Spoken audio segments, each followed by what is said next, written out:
That we as conservatives believe that if you're in poverty, it's largely because of values, not because of lack of stuff. Like what values? Not saving money, spending all of your money in your paycheck as you get it, for example. Um, Abandoning your spouse after impregnating them. Not spending all of your money on alcohol and drugs and instead opening a 401k. So values are the number one predictor of entering the middle class. And there's a great book called Life at the Bottom. You should read it. Hey guys, greetings to you all. Welcome back to another video. So in today's video, we'll be checking out Charlie Kirk and Vivek explain why people are poor. I really want to know why people are poor because I've been seeing rich people and poor people. Yeah. And I'm like, why do we have them? Why do we have this set of people? Why do we have rich and poor? So I guess Charlie Kirk is going to put us through as usual. Remember, he never disappoints. So before we dive into the video, my name is Shine. I react to videos across the globe. Please endeavor to subscribe, like the video, share, and comment. So without further ado, let's dive into the video. So please watch till the end. Hi. Oh, my name's Erin. I'm a really big fan and I'm really excited to see both of you. I'm a little stressed because I feel like I could ask about, gun violence. I could ask about anti-Semitism on campus. But I feel like with an opportunity like this, I would really appreciate some personal advice. I'm here at the University of Pittsburgh as a social work major and I'm really passionate about it. However, I have found that I'm leaning a little bit more Republican, and I feel like I come at a standstill with that. And I really just want to get your advice moving forward for myself. There's some obvious things I think you can think that would conflict, obviously. I guess that's kind of my question. What advice do you have for me as a Republican aspiring social worker? What would conflict? I don't know, how to say it properly. I think I can help. The social work industry is very much about a perspective generally of that people in poverty are there permanently and not trying to break people out of poverty into the middle class or higher levels. Right. And that's why the Democrat Party and social work are very intertwined. Right, exactly. They view poverty not as a series of choices, but as a station in life that is immovable largely. Right. Is that fair to say? That is fair to say. That's why my personal focus is on the children in underprivileged communities, because I personally feel like they don't choose to be put in that position.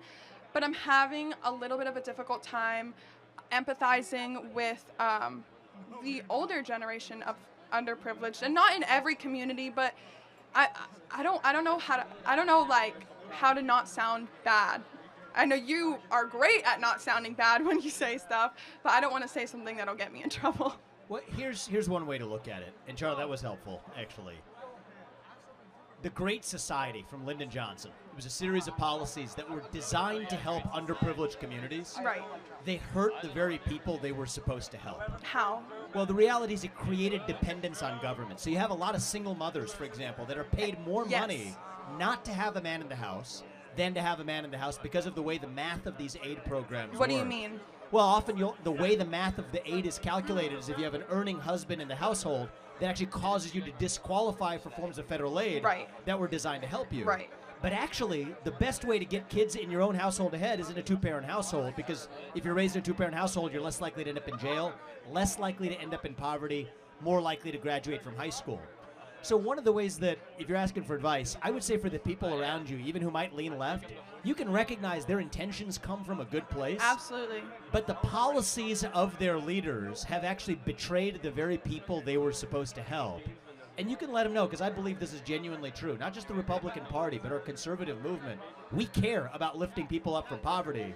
We just care about actually doing it rather than talking about it. That's what I would say. The other thing I'll say is that we as conservatives believe that if you're in poverty, it's largely because of values, not because of lack of stuff. Like what values? Not saving money, spending all of your money in your paycheck as you get it, for example. Abandoning your spouse after impregnating them. Not spending all of your money on alcohol and drugs and instead opening a 401k. So values are the number one predictor of entering the middle class.